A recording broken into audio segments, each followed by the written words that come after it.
শেরে বাংলা একে ফজলুল হক, শহীদ সোহরাওয়ার্দী, মৌলানা ভাসানী, মণি সিংয়ের প্রতি আমাদের বিনম্র শ্রদ্ধা। আমরা গভীর শ্রদ্ধা জানাই হাজার বছরের শ্রেষ্ঠ বাঙালি জাতির পিতা বঙ্গবন্ধু শেখ মুজিবুর রহমানকে। আমরা শ্রদ্ধা জানাই প্রবাসী সরকারের প্রধানমন্ত্রী তাজউদ্দিন আহমদকে। আমরা শ্রদ্ধা জানাই ৭১ পূর্ব ছাত্র নেতাদের, যারা ৫২, ৬২, ৬৬, ৬৯ গণ আন্দোলনের সৃষ্টি করে বাঙালি জাতির স্বাধীনতা ও মুক্তির সংগ্রামে বঙ্গবন্ধুর পাশে ছিলেন। আমাদের বিনম্র শ্রদ্ধা রইল ৩০ লাখ শহীদ ও ৫ লক্ষ নির্যাতিত মা বোনের প্রতি। আমরা শ্রদ্ধা জানাই বীর মুক্তিযোদ্ধাদের, যারা স্বাধীন বাংলাদেশ সৃষ্টি করতে শহীদ হয়েছেন। আমরা শ্রদ্ধা জানাই লক্ষ লক্ষ মুক্তিযোদ্ধাকে, যাদের বীরত্বের কারণে আমরা স্বাধীন বাংলাদেশ সৃষ্টি করতে পেরেছি। আমাদের গভীর শ্রদ্ধা রইল ৭১ সালের সেই জনগোষ্ঠীর প্রতি, যারা সীমাহীন কষ্ট ও নির্যাতন ভোগ করে মুক্তিযুদ্ধের প্রতি অনুগত থেকে মুক্তিযোদ্ধাদের সর্বাত্মক সহযোগিতা দিয়ে স্বাধীন বাংলাদেশ সৃষ্টিতে ভূমিকা রেখেছেন।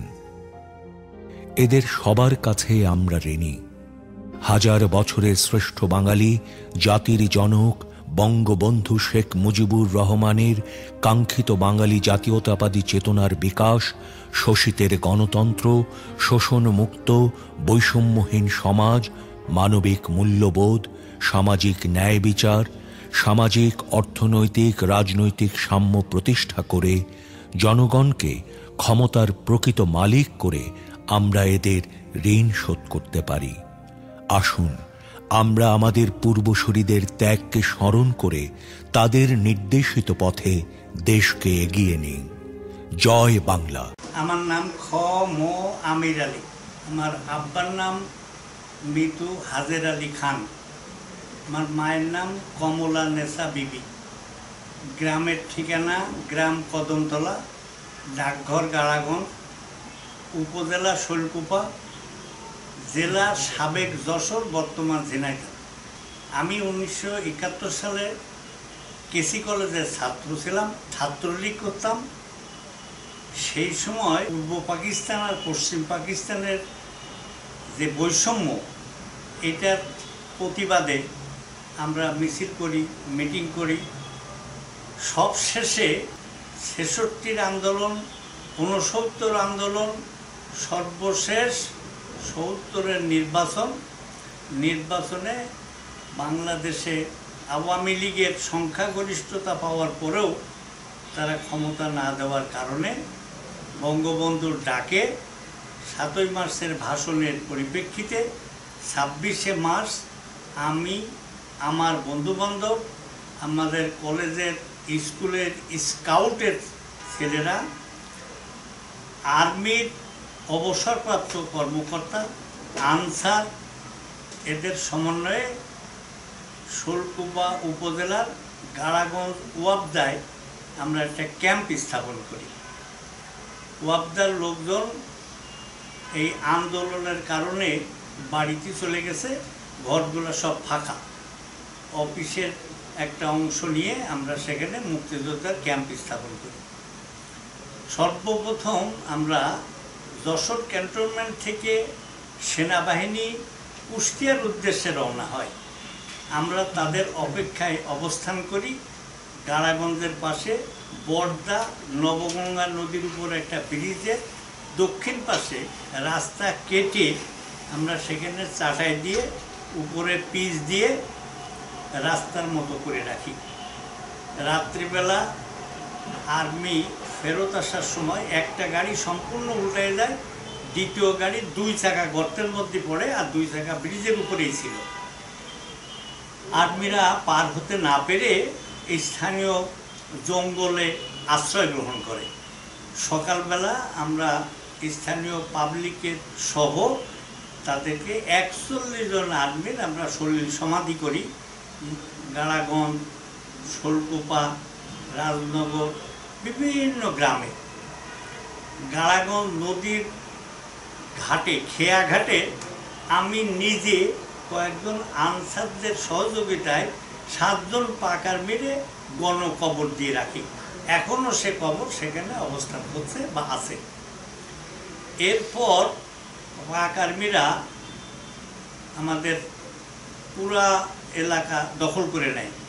বাধ্য হয়ে আমরা ভারতে চলে যাই। ভারতে যে ট্রেনিং নিয়ে আবারও দেশে ফিরে আসি। ফিরে এসে সর্বপ্রথম 6 তারিখে আমাদের ঝিনাইদহ স্বাধীন হয়, মুক্ত হয়। আর 16 ডিসেম্বরে তো পুরা দেশই স্বাধীন হয়ে গেছে। এই আমার মোটামুটি যুদ্ধের ইতিহাস। আপনি কি ট্রেনিং নিতে গেছেন? জি, বাইরে কোথাও ওগুলো বলেন না? জি, আমি ট্রেনিং নিয়েছি। আমরা আগেই ট্রেনিং আমাদের নেওয়া ছিল। আমি স্কাউটের সদস্য। এরপরে কেসি কলেজে আমরা প্রথম ট্রেনিং নেই। মাহবুবউদ্দিন আহমেদ আমাদের এসপি, তার নেতৃত্বে আনসারাই ট্রেনিং দেয়।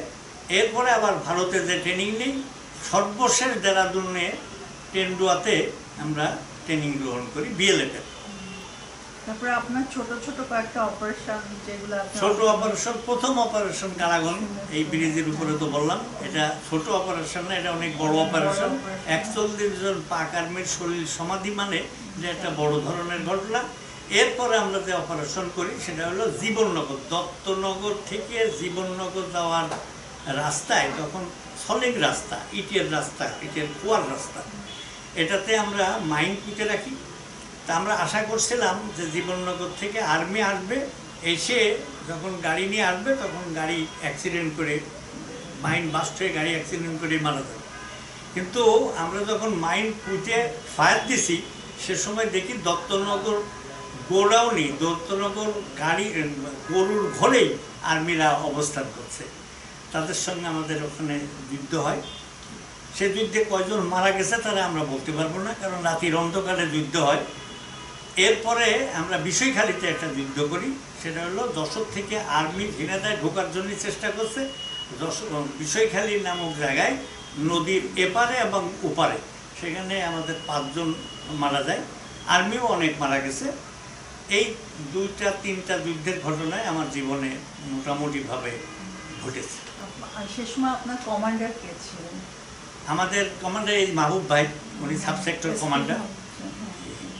পুরো নামটা ওনার বলেন? মাহবুবউদ্দিন আহমেদ। অস্ত্রটা জমা দিলেন?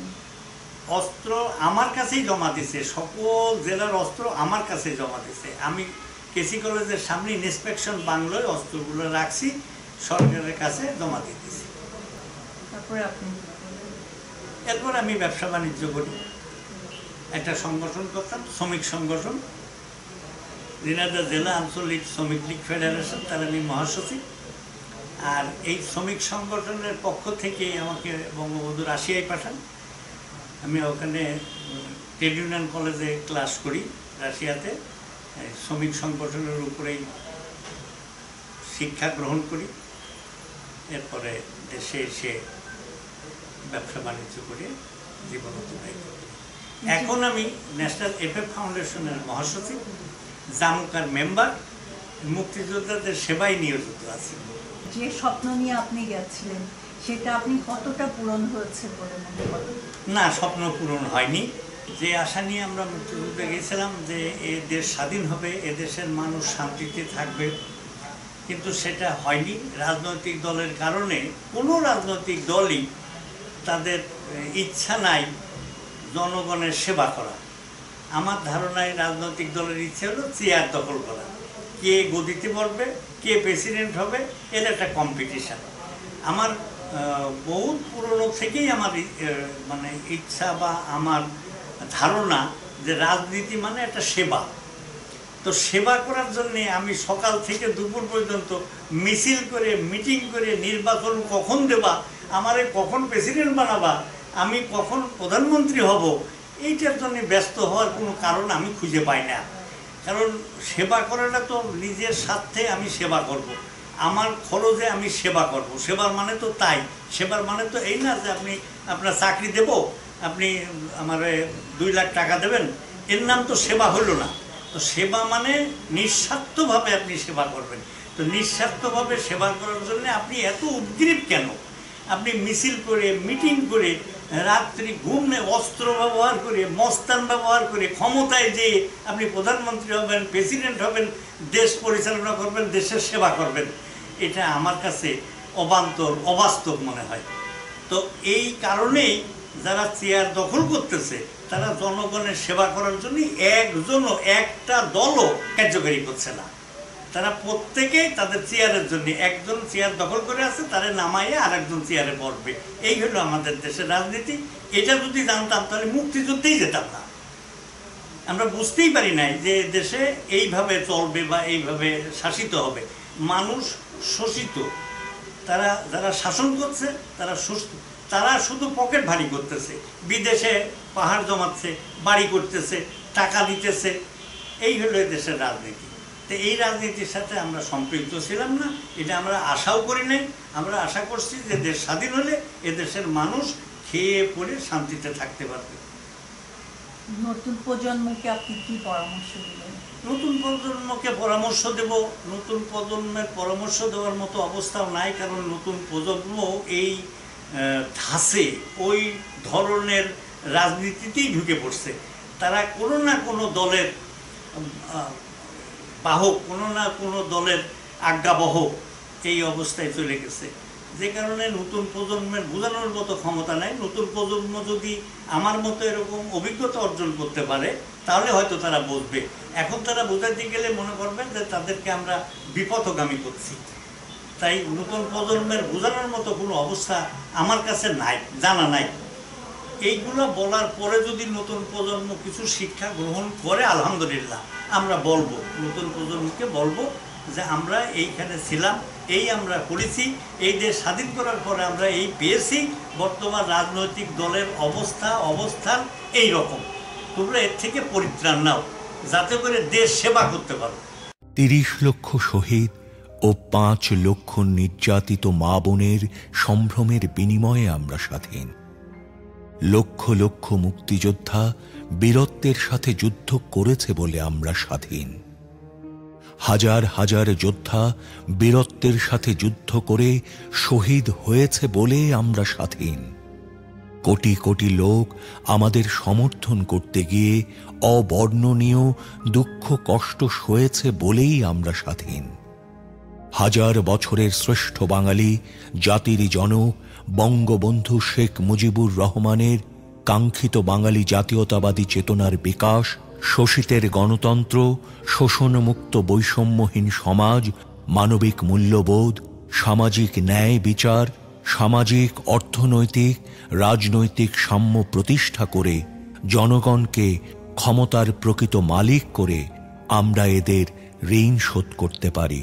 আসুন আমরা আমাদের পূর্বসূরীদের ত্যাগকে স্মরণ করে তাদের নির্দেশিত পথে দেশকে এগিয়ে নেই। জয় বাংলা।